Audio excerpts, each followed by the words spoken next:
अनजाने में गलती एक बार या दो बार हो सकती है और एक दो बार गलती करने वाले को नादान कहते हैं, लेकिन जो बार बार गलती करके सॉरी कहे वो नादान नहीं, वो बहुत शातिर कहलाता है। ऐसा तभी होता है जब लड़की घर से भाग कर जाती है और जो भाग कर गलत जगह जाती है वो सूटकेस में वापस भी बहुत जल्दी आ जाती है। इसके बाद आमिर खान अपना पहला कदम आगे बढ़ाता है और ये देखकर मुझे वो छपरी टिकटॉकी याद आने लगते हैं जो लड़कियों के कपड़े पहनकर भीगी हुई है रात मगर जल रहे हैं हम गाने पर कमर मटका रहे होते हैं।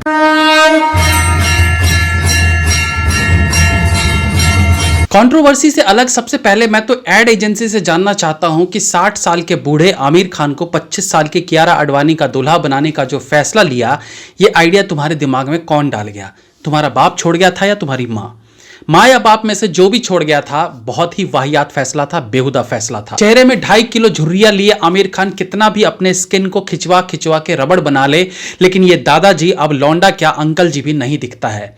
दूसरी बात कि इस एडवर्टाइजमेंट में जो एक बार फिर से हिंदू रीति रिवाजों को ढकोसला बताते हुए उसे बदलने की बात की जा रही है, इसमें आमिर खान पर अकेले गाज नहीं गिरनी चाहिए, बल्कि इसमें कियारा आडवाणी से लेकर ये बैंक और इसको क्रिएट करने वाली कंपनी, इन सबको खामियाजा भुगतना चाहिए। पहले एक बार एड पर बात कर लेते हैं, फिर इसके इलाज पर भी चर्चा करेंगे, क्योंकि ज्यादातर लोग बीमारी की बात तो करते हैं लेकिन ये नहीं बताते कि इसका निपटारा कैसे किया जाएगा। एडवर्टाइजमेंट में दिखाया जाता है कि आमिर खान और कियारा आडवाणी की शादी हुई है, नहीं मतलब 60 साल का बूढ़ा और 25 साल की लड़की का।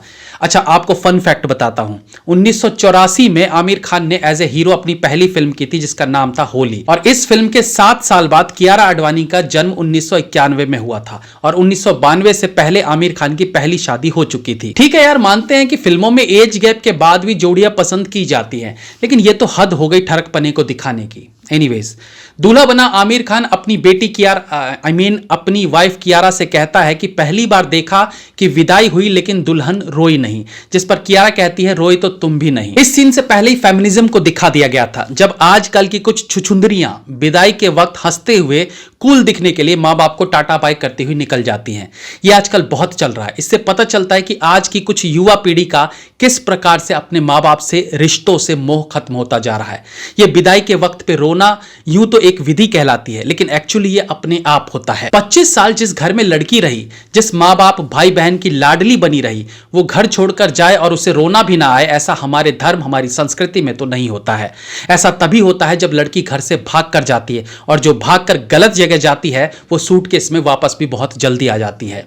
खैर, इसके बाद आमिर खान घर में कदम रखने से पहले पूछते हैं कि पहला कदम कौन रखेगा, जिसमें कियारा आडवाणी कहती है घर में नया कौन है। तब जाकर खुलासा होता है कि अरे साला ये तो घर जमाई है। दादाजी बच्ची को ब्याह कर नहीं लाए हैं, बल्कि ये बच्ची ही दादाजी को ब्याह कर घर जमाई बनाकर लाई है।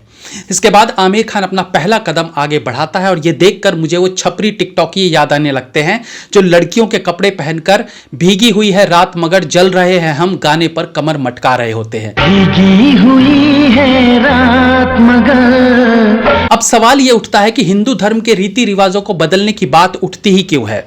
आमिर खान ने सत्यमेव जयते के इतने शो कर डाले, क्या इसने कभी हलाला को कुरीति बताया?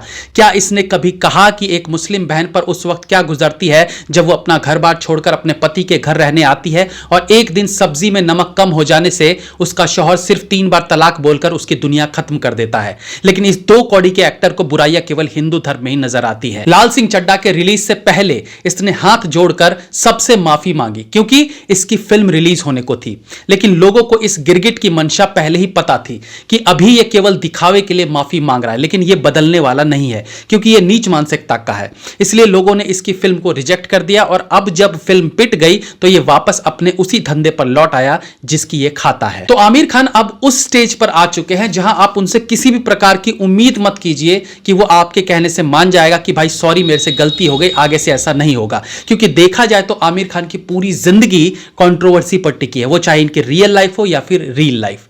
रियल लाइफ में भी इनके इश्क के चर्चे, फिर उसके बाद 2-3 बार शादी करने के फैसले। इसके अलावा जब तक अपनी फिल्मों में तो ये हिंदू देवी देवताओं का अपमान करता ही है, बल्कि जब इसकी फिल्म रिलीज ना हो रही हो तो किसी न किसी चैनल या किसी न किसी एडवर्टाइजमेंट के माध्यम से ये अपनी घटिया और गिरी हुई सोच को सामने लाने से नहीं कतराता है।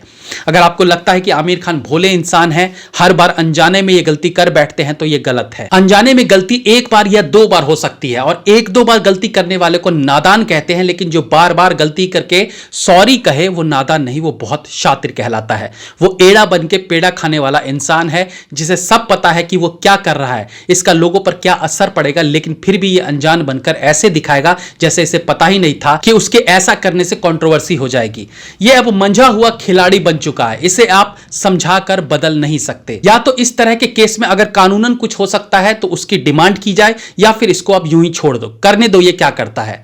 लाल सिंह चड्ढा फिल्म से इसकी चड्डी तो गीली कर ही दी गई है, अब इसको कुछ नहीं करना है। अब करना उन्हें है जो इसके साथ किसी भी तरह का व्यापारिक काम करते हैं, वो इसके को एक्टर्स हों, वो चाहे इसको फिल्म में लेने वाले प्रोड्यूसर्स हों, डायरेक्टर्स हों, इसकी फिल्म में म्यूजिक देने वाला म्यूजिक डायरेक्टर हो, कोई भी इंसान जो इसे पैसे कमाने में इसका साथ दे, उसका पूर्णतः बहिष्कार किया जाए। जिस एयू स्मॉल फाइनेंस बैंक ने करोड़ों रुपए इस एड पर खर्च किए, उसका बहिष्कार करो। आपका अकाउंट उसमें है तब तो फौरन उसे वहां से खत्म कीजिए, और नहीं है तो लोगों को इसके लिए प्रेरित कीजिए कि वो इस बैंक के खिलाफ आवाज उठाए और किसी और को इसमें खाता ना खोलने दे।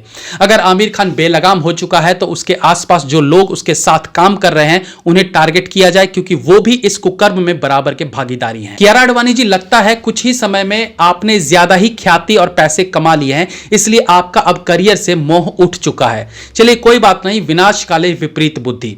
दोस्तों ये शर्मनाक है और इसके लिए आवाज उठाइए और इस एड को बंद करवाइए। जय हिंद, वंदे मातरम।